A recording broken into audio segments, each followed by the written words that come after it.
Hello my dear listener and welcome to our channel. I quit my job, which was the first and most pleasant thing I did.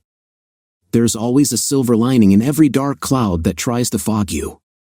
My bosses and coworkers were shocked. I gave no reason. Pity doesn't appeal to me. When I departed, I left them with the impression that I was chasing my dreams. There were meetings where they offered to raise my pay, and they demanded to know who had lured me away. I just smiled and signed a non-compete contract for a tidy sum. It's strange when you see your true dollar value on paper. It's way too large and at the same time way too small. Some things were easier for me than they would be for most in my situation. I had no close family, which was a blessing. My friends were more like acquaintances. I would meet them for cards or movies but never really shared any intense bonding moments. They could call me to jump their car or collect the mail when they went on vacation. They knew better than to expect a shoulder to cry on when real problems occurred. I didn't share mine, so I expected not to share theirs. Needless to say, no one was particularly upset when I picked up and moved 3 states away. I bought an old house, one of those money pits in need of a ton of work. I had often spent Sunday mornings watching home repair and remodeling shows. I wasted years dreaming of becoming a rehab master, buying them, fixing them, and flipping them. That was what I really wanted to do for a living, and that is how I would spend the rest of my life. The real estate agent thought I was insane. She tried to steer me toward less stressful properties and just couldn't wrap her head around my dream. Of course, I got the place for a song, so her commission may have been her impetus to try to sell me something a bit more pricey. I was the proud owner of a home in need of everything redone. I moved in without electricity and only one working bathroom. It was simply heaven. A new roof and upgrading the electrical were the first things on my to-do list. I would have to contract out both. I would help with the labor, but I needed professionals to guide me through the critical steps. The roofer could come out immediately, the electrical was a different story. The contractors were backed up and didn't expect to get to me for 2 weeks. I sweetened the bid price, and suddenly someone else's electricity was on the back burner. I really didn't care how much it cost. I just knew I needed 20 amp service as soon as possible. The electrician would arrive in 2 days with an estimated 3 days of installation. Without power, I couldn't cook, and refrigeration lasted as long as ice cubes in the cooler. You can only eat so many peanut butter and jelly sandwiches before your tongue revolts. I decided eating at least 1 meal a day in town would suffice. Junction City was a small town lying outside the normal world as I knew it, far enough from the city so it couldn't be considered a suburb, but close enough it wasn't the outback.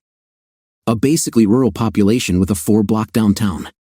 It would have been considered quaint if you didn't have to drive past the Pleasure Palace on the way into town. Just on the outskirts, well before any of the residential streets, lay a rectangular metal building. It in and of itself was unappealing, with its surrounding chain-link fence and bright lights. Only the sign with Pleasure Palace in large letters was welcoming. A pair of stocking legs was artfully placed underlining the words. At night, the sign could be seen for a mile. During the day, you could drive right past and miss it. The first night I drove past, I hadn't been to a strip club in years. The last time was a bachelor party for an acquaintance of mine some 20 years ago. I remember getting stinking drunk and partying with $400. All that cash, and I left as unsatisfied as the law would allow. It was still a somewhat fond memory. I had always assumed the memory was better than the night. I ate at a burger joint named Rusty's that first night.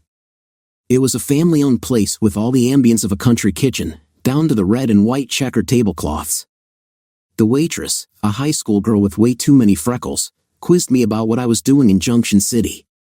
It was a small town, and I guessed good gossip was worth its weight in gold. I decided there was only one secret worth keeping anymore and dished out the rest to her. It got me a free slice of apple pie for dessert, a welcome to the town slice. I graciously accepted and really began to enjoy the down-home atmosphere they fostered. The pie was excellent. Most people tend to spare the sugar and cinnamon when they make an apple pie. Not Rusty's. It was sinfully good, with tart apples offset by just the right amount of diet-busting sugar and plenty of cinnamon. Sleep was comfortable since the weather had held. I knew I couldn't be lucky for long and hoped nature would cooperate until the power was restored. I already had a new furnace in the basement waiting patiently for energy and duct work.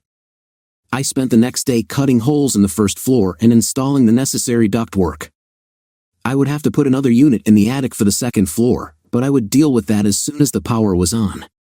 It was an old house that seemed to resent modern conveniences. I would merge it with the future as best I could. I was exhausted by 3 o'clock. It had been a while since I had done much physical labor. Working with your hands above your head is pretty exhausting when you're not used to it. I showered and decided to have an early dinner. When I entered Rusty's, I was greeted by name. I had the same waitress, the same meal, and this time I paid for my slice of pie. I received a strong helping of knowledge about the upcoming harvest festival. Since I was now a regular, I guess the waitress thought it was necessary to keep me informed. I smiled and read her name tag, Diana. I tried to set that to memory. I liked the food and intended to return. Remembering names seemed to be a pastime in town, so I felt I needed to participate. On the way back, while driving into the blazing sun, I didn't pass up the Pleasure Palace. It was early and I wasn't tired. Without power, there was little to keep me entertained at home. I figured a few hours at a strip club would be less boring. I don't know what I expected, but the reality was quite different. I entered from the bright sunny day into an almost pitch-black dungeon. I removed my glasses, thinking my lenses had darkened during the walk from the car. Sadly, the view was no better. A flash from behind me ruined my slowly adjusting eyes. "Hello," came a pleasant voice from an equally pleasant woman who had just entered behind me. I wondered if she was a dancer at first, but her bearing indicated more authority. The door quickly closed and I was blind again. From what I could tell, her name was Maddie. It was illuminated on her black shorts in white letters. The black lights that made it so hard to see gave me a beacon to follow.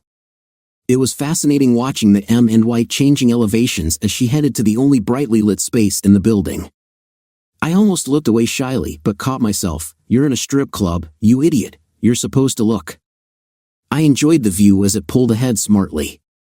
She obviously had better eyes than mine. I was just beginning to make out the bottles on glowing shelves as I ran into a dark cloth chair. I scooted around it and continued to the brightest location in the long room, the bar. As I neared, my vision improved dramatically. I looked around and saw a mostly empty place. There were chairs for about 50 people surrounding a long stage stretching to the center of the room. There was another set of empty chairs on the other side of the aisle that ran around the stage chairs but up against the wall. I knew it was early, but I wasn't expecting to be the only guy in the place. Center stage was never a place for me. I thought about skipping the whole thing and leaving before I got uncomfortable but tossed those thoughts aside. I figured I knew how to drink without making a total fool of myself. I grabbed a stool at the bar and was pleasantly surprised to see Maddie behind it. "Can I get you a drink?" she asked as she slid right up. There was no one else to serve. Her blonde hair was pulled back and tied with something invisible. She had a cute face and a fuller figure than you would expect to see dancing on a pole. Little did she know, I would have tipped well to see her dance. She had a flow about her that just exuded sexiness. I looked at the wall of bottles, trying to decide what to drink. I fell back on something I drank years ago and said, "I think I'll just have a rum and coke." I knew I had a tendency to look away when I was uncomfortable, so I chastised myself. At the end of the bar was an extremely good-looking tall blonde with a perfect figure, encased in a bikini that wouldn't be suitable for most beaches. I didn't like her immediately and tried not to attract her attention. Women like her belonged on a shelf encased in plastic. I rarely found them warm, even when they gave me the time of day. Just eye candy as far as I was concerned. She was taller than I was anyway. Luckily, Miss Perfect was flirting with what looked like the manager of the establishment. Maddie returned with my rum and coke and grabbed the $20 I left on the bar. "That will be $7, she said, making eye contact during the exchange. I barely remembered that I meant to do that too. She returned with the change and I made an effort to say thank you to establish contact. She returned my smile and went back to the corner with Miss Perfect. I realized I was interrupting dinner as I saw the styrofoam containers open and forks go into work. I wheeled my comfy bar stool around to look down the long stage. Little had changed, the place was still quiet, but I could now see I wasn't the only customer. A couple of men were seated in the comfortable velvet chairs, sipping drinks. There were a couple of flat-panel TVs at awkward angles, displaying what looked like a little league game. With summer nearing its end, I suspected it was some sort of regional or national championship. I wasn't sure if watching that was worth the $7 I just spent on the drink. If Miss Perfect was the only dancer here, I might have more fun trying to pole dance myself. A DJ hidden somewhere announced that the beautiful Rebecca would be on stage. Miss Perfect dropped her fork, closed her styrofoam dinner container, and walked casually to the stage. She wasn't my type, but she was well built. I rotated my bar seat and watched her. The girl could move as well as she looked. She had perfect silicone breasts that defied gravity, and her hips undulated in a very seductive manner. If I were still a teenager, I would have been thrilled to see her. At my age, she remained eye candy, very nice to look at but definitely someone to be kept at arm's length. The other two patrons had other ideas. They both moved to the stage seats and began tipping dollar bills. I wondered briefly if her breasts were as hard to the touch as they looked. I decided it wasn't worth the dollar to find out. I was content with the free view. I turned back to the bar and raised my empty glass to Maddie. She smiled and started making me a fresh drink. The bar had a mirror behind the bottles that allowed me to watch the stage without turning around. Miss Perfect was playing with her fork, trying to coax more dollars out of her admirers. It seemed to be working. "Are you having fun?" Maddie asked as she placed the fresh drink in front of me, collecting the empty one and taking $7 from what I had left on the bar. "Well, I'm not bored," I admitted. I wasn't thrilled with my decision to stop in, but I wasn't ready to leave just yet. "Is it always this quiet?" "We pick up when the sun goes down," Maddie replied. She didn't immediately return to the corner of the bar, so I assumed she was willing to talk. "Are there other girls dancing today, or do I have to wait for the vampires?" I said humorously. "I don't think she cared for the humor," Maddie responded. "Most of the guys like Rebecca," she added, pointing to the stage with the bar rag in her hand. I let my eyes follow the rag back to the stage. Rebecca was pulling her bikini bottoms to the side, trying to urge more dollars her way. I looked back with a sardonic grin. "I know I don't look like a guy who should be picky, but she's a bit too Barbie for me," I said. Maddie laughed. I didn't think she expected anyone to make that comment. I smiled and took another sip of my drink. I noticed Maddie was making the drinks pretty strong. I guess that helped loosen the customers' wallets. "I've never heard Rebecca described that way," Maddie said happily. "She's a nice girl though, not like you would expect." I smelled a sales pitch. I just shook my head. "I'd rather talk to you," I stated. I saw her cringe at the comment. Only I could overstep in a strip club. "I don't dance, and my clothes stay on when you tip," Maddie informed me very clearly. I was a little surprised by the venom I sensed at the end of her statement. I raised my hand in surrender. I meant nothing by it. "I should have kept my mouth shut," I said. I swung my chair around and looked blankly at the stage. I figured I would finish my drink and get out of there. It was a stupid idea in the first place. This is a perfect example of why I have acquaintances instead of friends. My mouth always moves faster than my brain, and people always misinterpret my comments. It took me about half a minute to down the rest of my drink. I was thankful it wouldn't be a long ride home. I decided I had outgrown strip clubs. I placed my glass on the bar and left the $6 as a tip, my way of apologizing for the unintended slight. Life was too short to let a situation grow bigger than needed. I almost made it to the door when a large man, linebacker large, stepped out from behind a dark counter. I guessed he doubled as the DJ and bouncer. At first, I thought he was just leaving his booth, but he blocked my way out. "Excuse me," I said politely, making a move to pass him. He grabbed my arm, not strongly, like he obviously could, but carefully just to stop me. "Maddie wants to have a word with you," he said, nodding toward the bar. I looked back at the bar, and Maddie was waving for me to come back. I looked back at the mountain before me. "Look, I'm just trying to leave. I left a good tip." "She'll just have to accept that as my apology," I said, hoping this wasn't going to get blown out of proportion. I was surprised when he let go of my arm. "Okay, but I think she wants to apologize to you," he said, stepping aside to let me pass. I looked back at the bar, and Maddie waved me in again. I thought now I had to go back. I took a deep breath and walked back to the bar. "I think I misunderstood you," Maddie said, apologizing. "I was wrong, and I'd like to buy you a drink. I certainly don't want you to leave angry with us." She gave me a forced smile, clearly uncomfortable with the apology. The $6 was still on the bar, and a fresh drink was waiting. I considered just accepting her apology and leaving. There was nothing here that really appealed to me anymore. Maddie wasn't even appealing now. The math was easier when I added in the dark house I would return to. "Okay, I guess we did get off on the wrong foot," I said with a smile as I sat back down. "I do appreciate the drink. It's a nice gesture." Maddie's smile became genuine. She nodded and headed back to the end of the bar. Business was business, and I'm sure they had me sized up for more than $20. Miss Perfect finished her set and collected the money from the stage. I watched in the mirror as she reassembled her clothing and carefully walked off the stage in her heels. She was making a beeline for me, and I'd really prefer she didn't. I saw Maddie wave her off out of the corner of my eye. Rebecca caught the signal and changed direction. I guess Maddie and I now understood each other. I was feeling no pain when the DJ announced a new dancer, Lucia. I swiveled in my chair a little too far and looked toward the stage. An olive-skinned woman with rich black hair cascading down her back climbed the stairs. She was dressed in flowing translucent silks in various shades of pink. Fleetwood Mac's Gypsy began to play over the sound system. Lucia began twirling, letting the silk spread out in a Stevie Nicks impression. Her face was more mature than Miss Perfect's, and her curves were more womanly, at least what I could see as the silken wings flew about. "She's not a Barbie doll," Maddie said from behind me. I looked back, and Maddie pushed my $6 toward me, gesturing to the stage.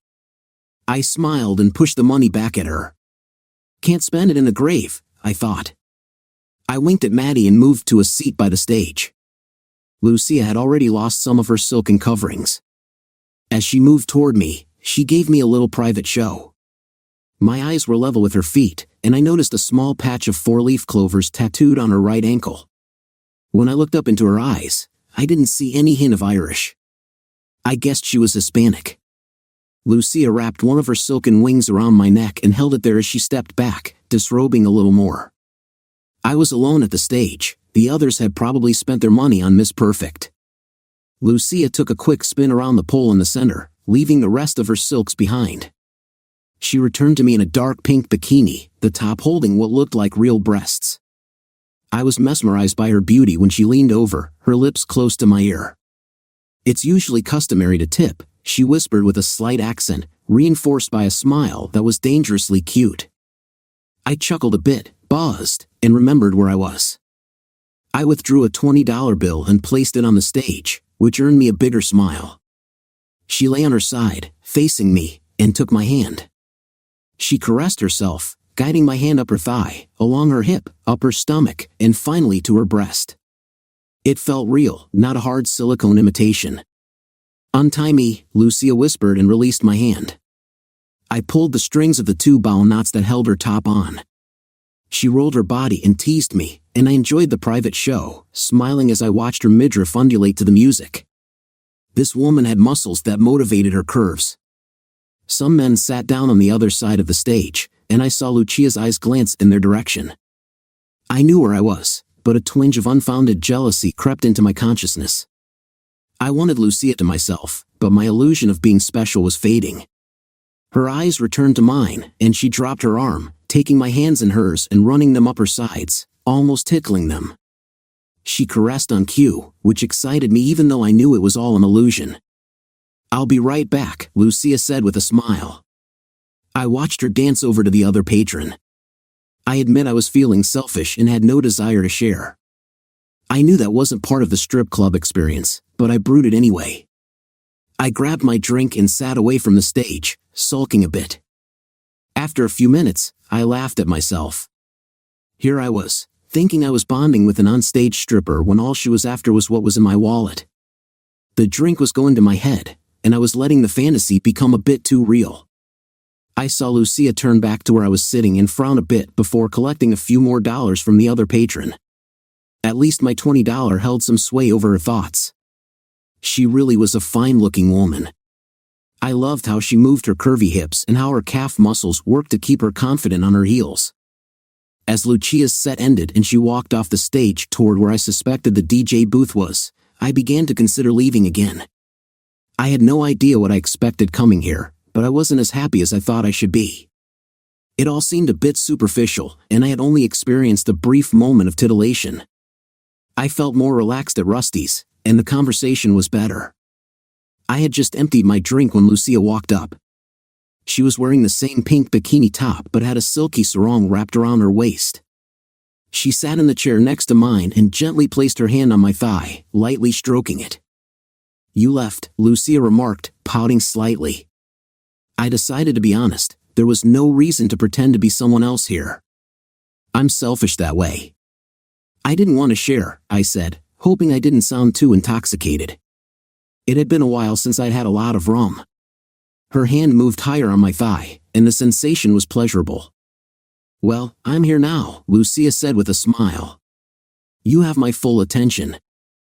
I considered that for a moment. I liked the idea, but I knew it was a delusion to think it was anything more than a one-sided business arrangement, at least in terms of profit. Time was too short. I decided to embrace the illusion for a while. "Now that makes me happy," I said with a smile. "Can I get you a drink?" I knew I could. It was one of the many ways to drain my wallet, but it didn't matter in the grand scheme of things. It's not like I needed money for retirement anymore. "Sure," Lucia responded, waving Maddie over. I ordered another rum and coke, this time with a glass of water. Lucia ordered a fruit cocktail, which I suspected was alcohol-free, and she would likely split the cost with the bar. I was happily cynical. "So, do you have any kids?" I asked. Lucia seemed a bit taken aback by the question, which wasn't something a guy with a lady's hand high on his thigh would normally ask. I decided I wanted a normal conversation with a pretty girl. "I have a girl, Lucia," who smiled, and I saw a hint of pride in her brown eyes. "I work here to help put her through college," which took me by surprise. "She didn't look old enough. Either she's a prodigy or you're a bit older than you look," I said with a touch of whimsy. Her hand gently rested on my thigh. "No, my baby is smart but not that smart," Lucia said with a warm smile, switching into mom mode. I found it endearing. She will be the first one to graduate from college in our family. Her eyes lit up as her hand moved away from my thigh and she began emphasizing her words with her hands. She's still figuring out whether she wants to be a lawyer or an English teacher. Being only a sophomore, she has some time to decide. I was so proud when she got accepted. My mama cried. She even received a partial scholarship because she plays viola in the orchestra. I can tell you this, she won't be dancing for a living if I have anything to say about it. Lucia's accent became more pronounced as she continued. I kind of want her to meet a nice guy, someone who will have an education like hers. I don't want her worrying about rent and struggling through life like I did. She had a tough childhood and deserves more than I could provide, Lucia said. She sounds wonderful, I replied. Maddie arrived with our drinks and gave Lucia a sharp look. I suspected the conversation was meant to lead to a private dance. I paid for the drinks and tipped generously, hoping Maddie would let it slide for now. Is Maddie the owner? I asked. Maddie seemed to be in control of things and was able to offer the free drink without needing approval. Yes, Lucia said quietly. She's a good boss, maybe a little pushy. Lucia's hand briefly touched my thigh as she spoke. We do have private dances here, she said, her voice trailing off as if unsure about mixing her daughter's work with this topic. How much? I asked. 20 per song, Lucia responded with a bit more enthusiasm. I reached into my wallet and counted out $200. That's for the next 10 songs, I said. We can talk without financial worries. I took a sip of my water, trying to balance out the effects of the alcohol. You want to pay me to talk? Lucia asked, incredulous. Yep, I replied with a smile. I just want to have a conversation with a charming woman. Unless that's too unconventional for you. Lucia smiled as I clarified my intention. I had decided that while I enjoyed the entertainment, my main interest was in genuine companionship, especially since the financial aspect was no longer a concern. Lucia took my money up to the bar, and I saw Maddie shrug and nod, likely discussing my unusual request. When Lucia returned, she extended her hand and mentioned, "We still have the private room." I allowed her to help me up from my seat and took my water with me. She led me along the stage and up a flight of stairs. At the end of the hall, she pushed aside a curtain to reveal a room with only a small table and a bed. "Please, make yourself comfortable," Lucia said as she placed my drink on the table. I lay on my back with a small throw pillow under my head, while Lucia settled next to me on her side. Her hand rested gently on my chest. "So, what would you like to talk about?" Lucia asked. Strangely, I found myself more interested in listening than talking. "You were telling me about your daughter," I prompted, hoping to continue the conversation. "I can't believe you're old enough to have a daughter in college," I said. "I had her when I was 17, Lucia replied calmly. "It was an accident. I was at a party, and the guy left as soon as he found out. My mama and I raised her together. I never finished high school because of it, that's why I'm determined to make sure Sophia finishes college." Lucia's hand adjusted my shirt, and as she gently rested her hand on my belly, I found the touch enjoyable, so I didn't say anything. "You work every day?" I asked. "No, I'm off on Wednesdays and Thursdays." "What's your name, strange man who only wants to talk?" Lucia asked, her warm hand resting on my belly. "Todd." "Strange woman who agreed to talk," I answered, trying to keep things light. Her fingers lightly traced my side, making me shiver. "Well, Todd, what do you do for a living?" Lucia asked, her hand moving across my chest. Her touch was soft and comforting, and I was more appreciative of it than I had anticipated. "I used to be a bond broker," I replied. "Now I'm trying my hand at rehabbing houses." "You must be doing well to afford such conversations," Lucia said with a smile, her hand resting above my belt. The touch was pleasant, and I didn't stop her. "I guess you could say I'm doing all right this year," I responded vaguely. "I had a lot of money to spend since the future is secure." "No family?" Lucia asked, steering the conversation back to me. "No, just a cousin I haven't seen in 20 years, I said, then tried to redirect the conversation. "Tell me about your mama." "Not much to say," Lucia replied. "She works hard at the same hospital she's been at for 30 years, handling laundry and cleaning rooms. She never misses a day of work. That's my mama." I loved the way she said mama, with a hint of her Hispanic accent. "So, what are your plans once your daughter graduates?" I asked. Lucia's fingers brushed just under the waistband of my pants, causing me to take a breath. She smiled at my reaction. "I haven't thought that far ahead. I've just had that one goal since she was born." Lucia removed the top strings of her bikini and smiled. "I know you appreciate this. Feel free to enjoy it while we talk." I reached over and caressed her. "I'll need to work here for a few more years to pay off Maddie," Lucia said. "After that, I might consider waitressing or something." "You owe Maddie money?" I asked, surprised. My attention was on her, and it felt good. "She loaned me tuition money for Sophia," Lucia admitted. "She doesn't charge me interest, but I promise to work here until it's paid off." Lucia's hand moved deeper, sending pleasant sensations. "I figure I'll be here another 4 or 5 years unless more customers prefer talking," she said with a laugh. "You seem to like being touched," Lucia observed as she helped me remove my shirt. I didn't resist, feeling the effects of the rum. Lucia removed the bottom strings of her top and tossed it aside, then lay on top of me, her eyes close to mine. "Why did you decide to quit being a broker?" Lucia asked. Her proximity and attention felt comforting after a long time without such affection.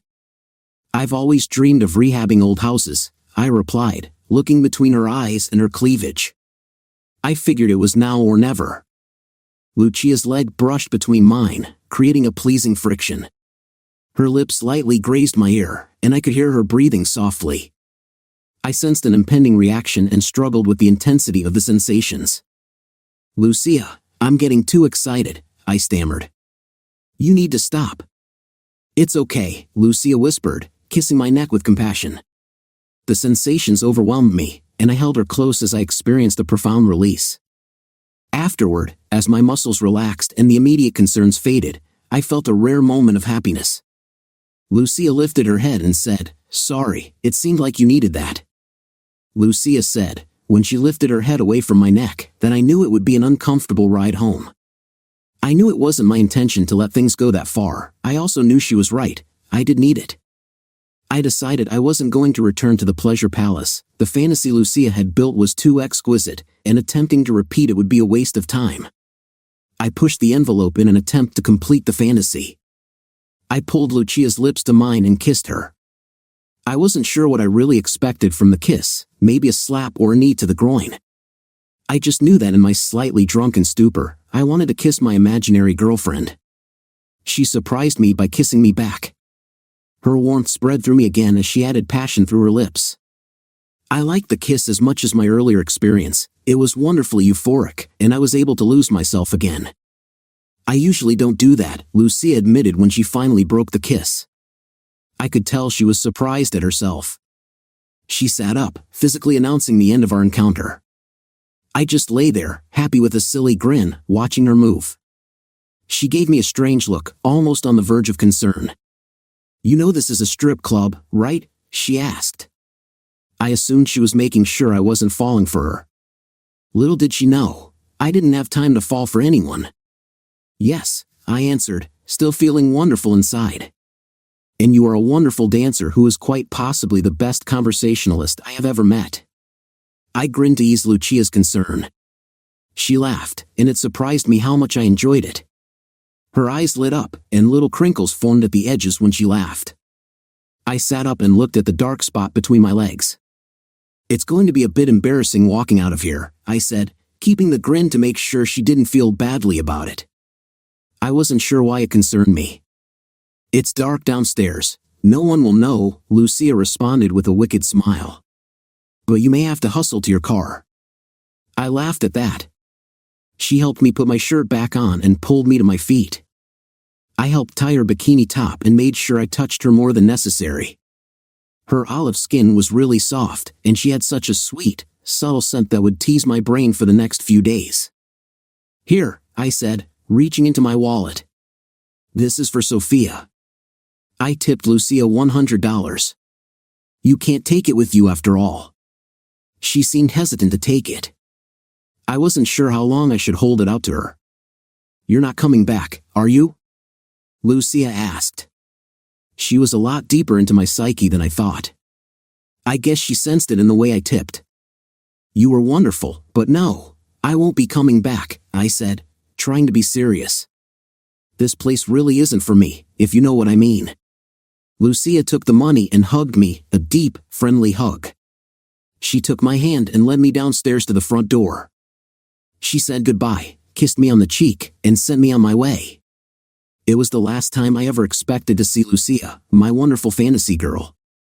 The roofers and the electrician showed up the following morning. I had a splitting headache. I wished it was from a hangover, but I knew better. The doctors had told me to expect them and had given me strong pain relievers to thwart the pain. I had decided I wouldn't take the pills unless I became non-functional. I didn't want to lose touch with reality until absolutely necessary. I let the roofers do their thing, and I lent my labor to the electrician, Frank. He was a burly man, one of those guys you would expect to see hefting a beer at the local sports bar. Luckily for me, he was a very efficient electrician. There was very little wasted effort in his movements, and he didn't need to spend a lot of time analyzing what needed to be done. We walked through the house once, and I explained what appliances I expected to put where. When we were done, he had crude sketches of where all the lines would be pulled and where best to bring the new service into the house. I spent the day cutting grooves in the plaster to make way for the new service. The house was constructed before electricity was envisioned, and we had to improvise to pull the service into the rooms. The downstairs was easier since the wires could be pulled in through the basement. The upstairs required more modifications. I tried to keep as much plaster on the walls as possible. I could have ripped it all out and replaced the slats with drywall, but I liked how the plaster gave the house a warm look. The whole time I was working, my mind kept drifting back to Lucia. She seemed to have affected me more than I had thought. She was just an attractive dancer, I told myself over and over. I was amused by the argument I was having with myself. There was no way I could have a relationship, and only an idiot would try one with a dancer. I went back to work with renewed energy. I was happy my headache dissipated before lunch. The next day went better than the previous one, no headache. I had mastered wire pulling, and the roofers were done by noon. My mind still tended to drift to Lucia. I had no idea why I was fixated on her. I guess it was because she was the last woman I had had physical contact with, probably the last female I would ever have any kind of relationship with. It saddened me a bit, but I had known this long enough to let it slide off. I spent the afternoon securing a plumber for next week. The electrician wasn't going to return until the inspector showed up to allow us to connect to the grid. The inspector wasn't available until Friday, 2 days away, so much for my 3-day power dream. I had another early dinner at Rusty's. Diana filled me in on what was happening and quizzed me about how the rehab was going. For such a young girl, she was surprisingly outgoing and articulate. Too bad you can't buy stock in a person's future. Diana was going to go far in life. I promised again to consider attending the Harvest Festival. I was happy to see the apple pie was consistent day to day. That free sample Diana gave me the first day was paying Rusty's good dividends. A quirky idea struck me on my drive home. Knowing the future lets you do things you wouldn't normally do, things you wouldn't even have thought of before. It was silly, selfishly funny, and quite insane. There was no need to save my money, so I decided, what the hell? I pulled into the Pleasure Palace, knowing it was Lucia's day off. Maddie greeted me with a pleasant smile, probably thinking I might become a regular. Lucia is off today, Maddie said. I think I have someone else you might like. Actually, I just wanted to speak with you, I responded with a grin, and not in the naked sense. I added to forestall any anger Maddie might have brewing. She caught the humor and gave me a weak laugh. I dropped enough money last time, so she decided to play nice and listen. How much does Lucia owe you? I asked with a serious face. The expression on Maddie's face was worth the asking. Her eyes kind of bugged out, and she had trouble forming words. I think that's between Lucia and me, Maddie stammered in reply. You dating her or something? Nope. Haven't seen her since that first night and don't intend to see her again, I said, smiling. I loved the look of complete confusion on Maddie's face. I just want to pay it off. How much does she owe you? Are you insane? Maddie asked rhetorically. You knew her for what, 2 hours? How much, Maddie? I asked again. 18,000, Maddie replied. Just borrow more next semester. Why in hell would you do this? Because I can, I said as I pulled out my checkbook. I began filling out a check. And you trust me, it's 18,000, and I'll tell her you paid it back. Are you serious? Maddie asked incredulously. Yep. If you were a bank, you would have charged interest, I said with a large smile. What's your last name? Make it out to Magdalene Johnson, Maddie answered. And what should I tell Lucia? Tell her you have a kind heart. Tell her money fell from the sky. I really don't care what you tell her, I said, and realized in a moment that I was just giving Lucia choices. Everyone deserves choices, you know. I am going to wait for this to clear, Maddie said. I am certain you are certifiable. Thank you, Maddie, I said, handing her the check. She shook her head as she took it. Trust me, she can make better use of it than I can, I added seriously. Are you sure you don't want to stick around? I'll buy you another drink, Maddie asked with a smile, a futile attempt to draw more from my wallet. I just laughed and shook my head. I felt really good when I left the Pleasure Palace for the last time. There were few times in my life when I was actually able to help someone. I could at least look back at this event with a bit of pride. Lucia had made me feel good twice. I needed little miracles like that. I suffered another migraine Thursday afternoon. This one cost me some time as I hid from the sun. I was working on stripping the old layers of paint off the wood siding. When the migraine finally subsided, I attacked the siding with more vigor. I really wanted to complete this house. I probably should have picked a smaller one, but this one had character. I knew in my mind what it would look like when it was done. The real estate agent didn't see it, but she had no vision. Friday was a miraculous day. The inspector was on time and allowed the electrician to complete the connection to the grid. I shamefully yelled, "Let there be light," as I plugged in one of the few lamps I had. That glowing bulb was a beautiful sight. I ran to the kitchen and plugged in the little college dorm refrigerator I had bought and heard its compressor hum. I screwed a bulb into the temporary socket in the ceiling and, with the switch, blessed light filled the room. I flicked the switch on and off a few times, feeling way too much joy for such a trivial event. I could now work outside during the day and inside during the night. It was glorious. Saturday morning, I felt wonderful. I had only one side of the house left to scrape, and I had power. I mounted a set of speakers in the window and plugged them into my phone. I set the app to random shuffle, and Sultans of Swing kicked up loud. My nearest neighbors were a quarter-mile down the road, so it was my world with my sounds. I was singing along poorly while I went to work on the siding, this time with power tools. I have no idea how man survived in the past when electricity wasn't even a dream. I felt like a king tearing into the layers of paint with mechanical speed. I had finished a quarter of the side and was moving the ladder when a red pickup pulled into my dirt driveway. I reached in the window and paused. Maybe my neighbors were closer than I thought.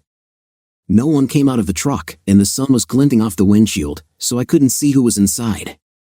I moved toward the vehicle, pulling the dust mask off my face and trying to beat some of the paint dust off my clothes. I shouldn't have been surprised when Lucia stepped out of the driver's door, but I was. I really wasn't prepared to see her again. I stopped walking forward and just stared, trying to think about what I should say. Her black hair was tied in a pigtail with a few errant strands loose in front of her ears. Her expression was confused and must have looked something like mine. I guess she didn't know what to say either. I decided to move forward again. "How did you find me?" I asked to break the ice. I think I made it sound harder than I meant to. "I had breakfast at Rusty's," Lucia answered. There are no secrets in a small town, not with people like Diana running about. "Why did you do it?" she asked with a small bit of difficulty. I stopped about 20 feet away. It felt like that was the appropriate space we needed. I began to feel a bit stupid since I really didn't have a good reason, at least not one that would make sense to her. "Sorry. It seemed like you needed it," I said softly. It sounded better in my mind than it did leaving my lips. Lucia put her hands on her hips and tried twice to say something but did a better job than I had holding it in. She ended up just shaking her head. "It's a gift for you and Sophia," I somewhat pleaded. "Don't ask why." I was wishing Maddie had been more of a buffer and had claimed it was from her. I just wasn't prepared to support my asinine decisions. "People don't do things like that," Lucia yelled. I felt her anger wash over me. It took me by surprise, and I took a step back. I was never good at being yelled at. My defenses kicked in, and I found myself yelling back, finishing with more venom than necessary. I regretted it as soon as I saw the change on Lucia's face. I thought she was about to cry, then she jumped back in her pickup and slammed the door. I took a few more steps back, thinking she intended to run me over, but instead, she drove off at an angry speed. I kicked myself for being an idiot. Just another reason to avoid people altogether. I didn't turn the music back on as I returned to the siding. My happiness was gone, and I needed time to brood. Luckily, I could take it out on the old paint. I moved the ladder, climbed to the top, and immediately pulled too hard on the power cord, which separated from the extension cord and fell to the ground. I was seething and almost through the sander. Why did I pay off that woman's debt? Why did I care if it pissed her off? I took a few deep breaths and climbed slowly down the ladder. I tied the two power cords together and plugged the ends together. It would take more than a simple pull to separate them now. I then sat in the grass, wondering why I was feeling like this, 15 minutes before I climbed the ladder again. This time, I turned the music on and let it change my mood. The work helped, and I began to forget how badly I felt. The old paint soaked up the brunt of my self-disgust. I attacked the layers of paint as vigorously as I could. It wasn't long before I was at least humming to the music again. I hoped I hadn't made Lucia cry. It took all morning to complete that side of the house. It looked much better than the other sides I had done manually. I was contemplating whether I should redo the manual sides with the power sander when the red pickup returned. My stomach did a flip-flop, and the morning pains returned with the vehicle. I promised myself to remain civil and just get it over with. I would let her scream at me so it would end, and I could get on with the rest of my life, what little I had of it. I paused the music and moved toward the pickup with trepidation. Lucia exited the truck with a picnic basket. Her eyes were red, but she was wearing a forced smile. I guess she was finished yelling. "I made you lunch," she said in an even tone, waiting for a response. "You don't owe me anything," I said stupidly. My mouth once again moved faster than my brain. "Let me make you lunch," Lucia stammered, almost pleading. I saw the strain in her eyes. It was hurting her. My pretending that what I did didn't matter wasn't working. My empathy kicked back at me. "Actually, I'm starving," I said, adding a smile. Anything in that basket has to be better than the can of spaghetti I had planned to heat up. Lucia's face brightened noticeably, and so did my mood. We moved to the porch steps, the closest thing to furniture I had. "This is my table right now, at least until I get the kitchen done," I apologized. "It's lovely," Lucia said, spreading out a small cloth on the porch and setting out plates, silverware, and 2 cups. She added a wrapped sandwich on each plate and pulled out a round plastic tray with fresh-cut carrots, broccoli, and cauliflower. A small dish in the center contained what looked like ranch dressing. Lucia absently dipped a carrot and tossed it into her mouth as she pulled out a bottle of white wine. She handed me the bottle and a corkscrew. I went to work as she retrieved 2 carry-out trays from Rusty's. "You like the pie, right?" Lucia said, almost daring me to deny it. "I love the pie," I responded happily. "And thank you for lunch." That earned me a real smile. I worked at the cork while Lucia unwrapped the sandwiches, chicken salad, and I could tell they were freshly made. I was hungrier than I thought. The cork popped free, and I was inwardly proud I didn't spill any in the struggle. I filled the 2 plastic cups and lightly reseated the cork in the bottle before setting it down.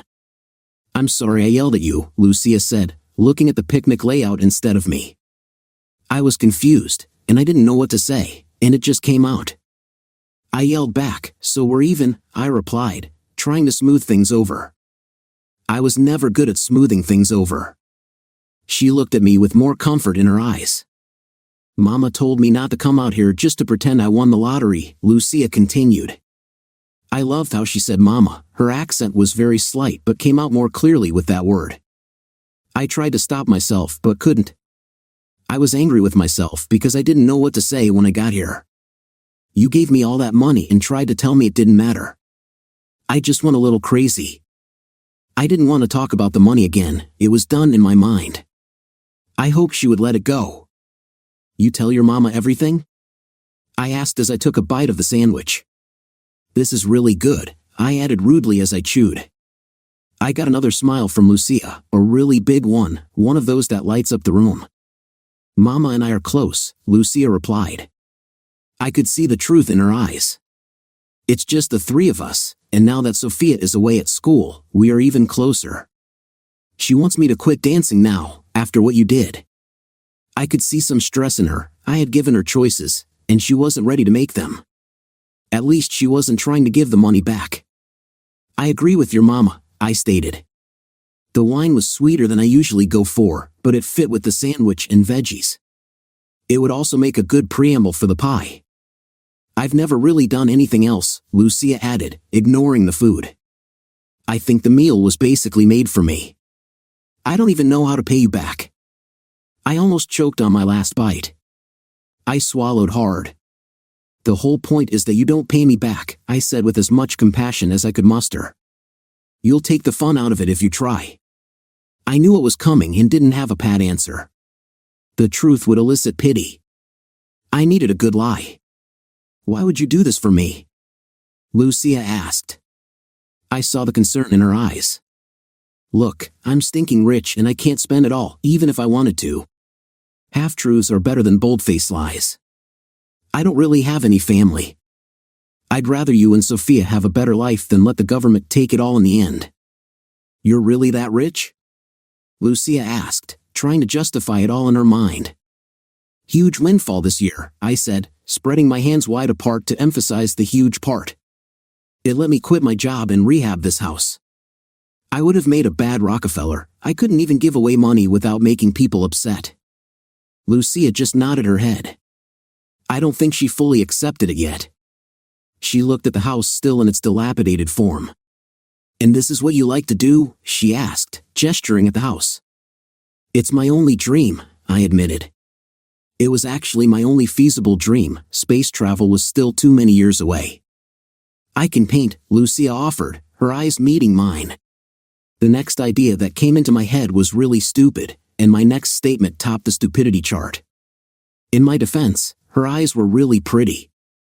$25 an hour and you forget about the loan, I stated firmly. Done, Lucia answered with one of her big smiles. I knew this would bite me in the bum later, and it was going to take a big chunk of skin, but now she had made me happy a third time. I've never worked for a rich guy.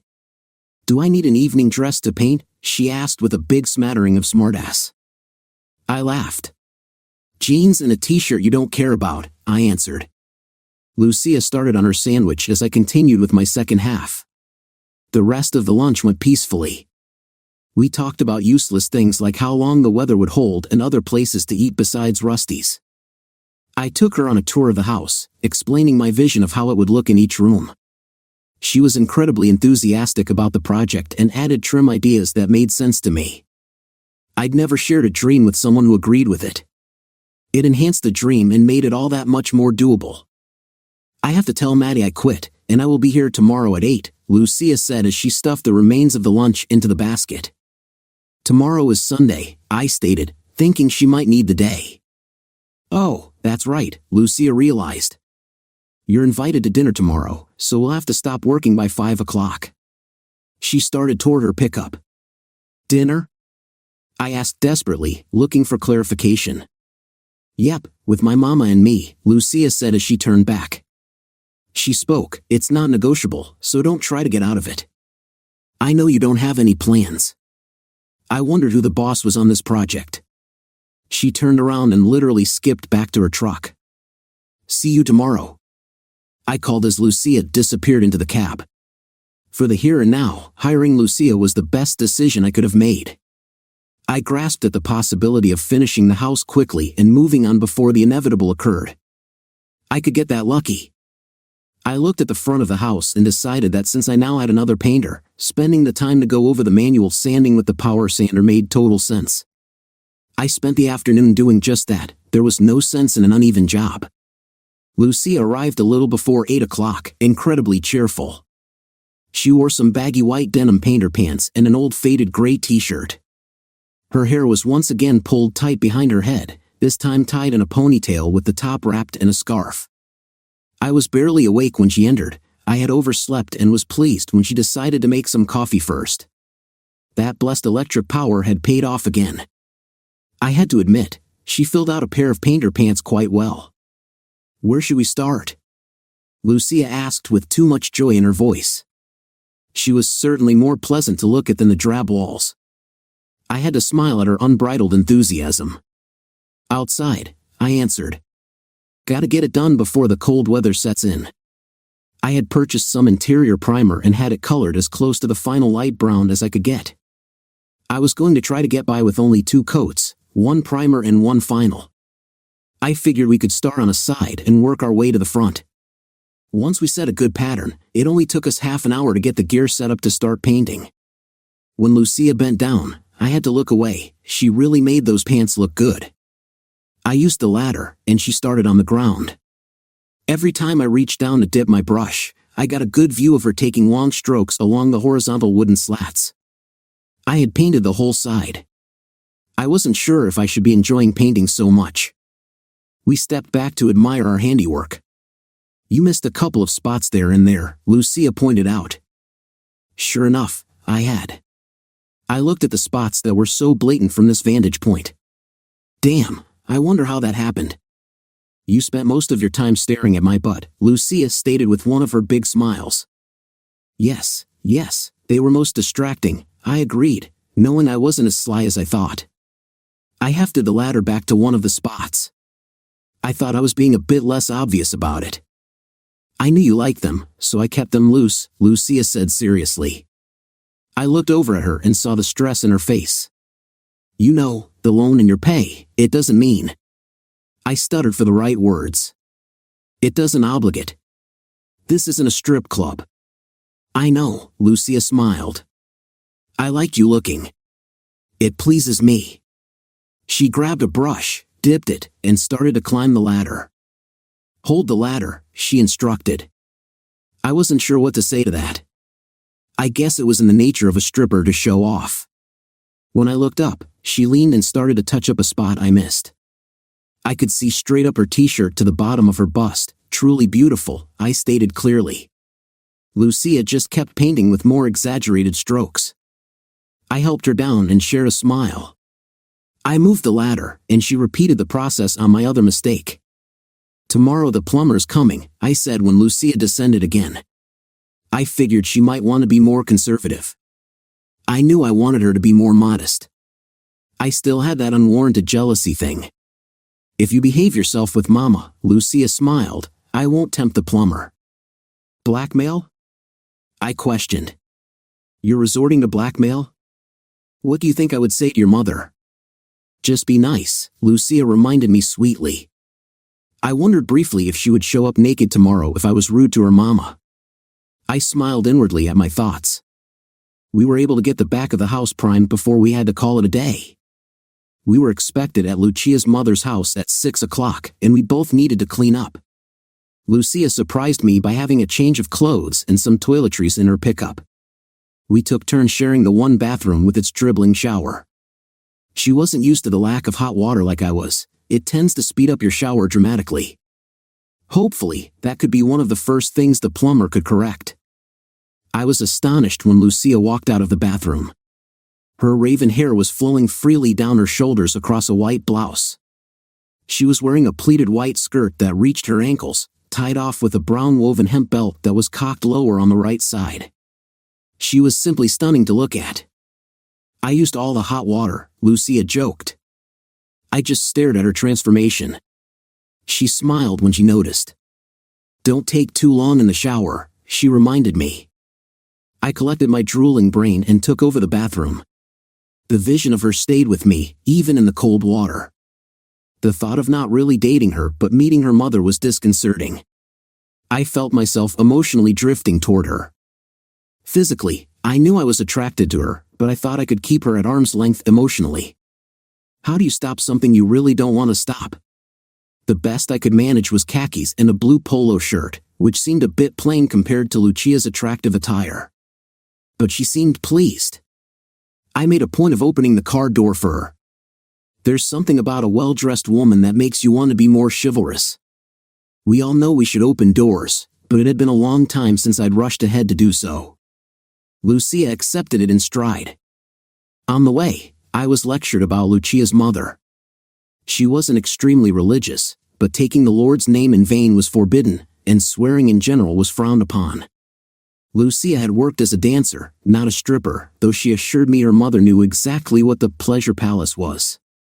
I was not to bring up Lucia's father, not even to Lucia, and I was also advised to avoid topics that might drift toward the annexation of Texas from Mexico in the 1800s. It seemed Mama held strong opinions on the subject. Fully briefed, we pulled up in front of a small, one-story home in what looked like a nice family neighborhood. I hustled around the car to open Lucia's door. She was calmly waiting for me and smiled when I did. I was beginning to wonder if there was anything I wouldn't do to earn that smile. I already knew things were getting out of control and kicked myself for letting them. Mama was waiting at the door. She was a little shorter than Lucia but had the same thick black hair. Mama carried a bit more weight but with dignity and grace. She wore a flowered dress covered by a white apron. God help me, her smile matched her daughter's. The two hugged like they hadn't seen each other in years. I almost felt forgotten until Lucia finally introduced me. "Mama, this is Todd Keystone," Lucia said, proudly. It was uncomfortable to be presented in that way. I sensed some kind of permanence in Lucia's tone. "Hello," I said, holding out my hand. Mama took my hand and pulled me into a hug. I was surprised at the warmth of it. It felt like we had known each other for years. I hugged back. "What else do you do when embraced like that?" Aunt Maria called. "She's on the phone in the bedroom," Mama said to Lucia with a strong accent. "Go say hello." "Todd, help me in the kitchen." Lucia reluctantly headed to the back of the house. Mama grabbed my hand and drew me into the kitchen. She turned to me with a very serious look on her face. "Why'd you give my Lucia money?" Mama asked. I could see she wasn't angry yet. I looked back toward the direction Lucia had gone, hoping she would come and save me. "Maria, keep Lucia busy while we talk," Mama continued, knowing I was stalling. "She seemed to need it," I answered without confidence. I tried to do it anonymously. I was just giving her more choices. I shrugged, knowing it was a weak explanation. She chased me down. I really didn't mean to see her again. Mama was searching my face with her eyes. When I sensed she was afraid to make a choice, I offered her the painting job. The whole thing kind of snowballed. Honestly, it made me happy to help, although there were some uncomfortable moments. Mama looked into my eyes. "I believe you," she stated. She reached up with both hands and pulled my cheek to her lips, kissing me. "That's for stopping Lucia from dancing." She released me with a smile. I smiled back, sharing the nice moment. She turned to the stove where a few pots were steaming, lifted the lid on a pot, and began to stir the contents with a wooden spoon. "How long will it take you to fix the house?" Mama asked as she tasted the sauce and then added additional spice. "I'm not sure." "Maybe 4 months with Lucia's help," I replied, wishing I knew where this was going. "After it's done, you leave?" Mama asked. I cringed. This was the part one had been ignoring, the part one hoped would solve itself, though I knew it couldn't. I was thankful she was watching the pots and not my face. "Yes," I answered, not wanting to elaborate. It wasn't like I had a choice in the matter. "You leave my Lucia?" Mama didn't hesitate with the follow-up. I could hear the concern in her voice, a tenseness in her stance. "Yes," I said quietly. For some reason, lying didn't even occur to me. Mama's shoulders slumped, and she turned back to me. "Lucia doesn't dress like this for nobody," Mama whispered, wagging the spoon at me. "She never brings anybody to see me." My heart felt heavy. Everything had already spiraled out of control, and I just didn't see it coming. "Tell her soon, okay?" The anguish in her voice was overpowering. "I'll try," I whispered back. I think Mama saw my pain, and her face went all confused. "Why'd you leave if you feel like that?" Mama asked. God, the woman could read my mind. I had no response to offer her, nothing I wished to share. I also couldn't lie. "I have to," I stated firmly. "It's not something I have any control over." Mama gave me a strange look, then her face firmed up. She thought about it for a moment, then nodded her head. "Tell her nicely, not mean," Mama whispered, the spoon still ready. "In your own time." At least I could promise her that. I was about to agree when she poked her head out of the kitchen and called down the hall, "Lucia, tell your aunt to call back. You have a guest here." I guessed the agreement was a foregone conclusion. Dinner was a very cordial affair. Lucia was all smiles, and Mama seemed to love seeing Lucia happy. The food was excellent, a Mexican-influenced sausage medley with some really tasty brown rice. Mama seemed overjoyed when I had 3 helpings. I thought I was being greedy, but it was just that you don't know when you'll get food like that again. I excused myself after dessert to use the bathroom. When I returned, Lucia's face was glowing. They had obviously been talking about something, quite possibly me. I tried to get a hint from Mama's face, but it was unreadable. I let it go since neither had included me in the discussion. When we left, Mama hugged me away from Lucia. "Be nice," she whispered and kissed my cheek. I nodded, moved to the car, and again made sure I opened the door for Lucia. I had dug a deep hole, realizing that now Lucia's smile was making me dig it deeper. Mama likes you, Lucia said proudly. She thinks you're honest and a good person. I already told her that, but now she believes me. I felt my stomach turn over. I grinned at the compliment and struggled for a new topic. Your mother sure can cook, I said, trying to change the subject. That sausage thing was something else. I don't think I've had anything like it before. What did Mama want to talk to you about? Lucia asked curiously. I guess the phone call hadn't fooled her. She was just looking out for you, I said, trying to avoid the truth. Lucia smiled and accepted it at face value. So did you like her? Lucia asked. Absolutely. She's wonderful, I said honestly. Lucia beamed, and I realized I had just dug myself in a little deeper. I think I had just reached some important milestone for Lucia. The story continues in the next video. Link to part 2 in the description of this video. Thank you for watching and for your likes.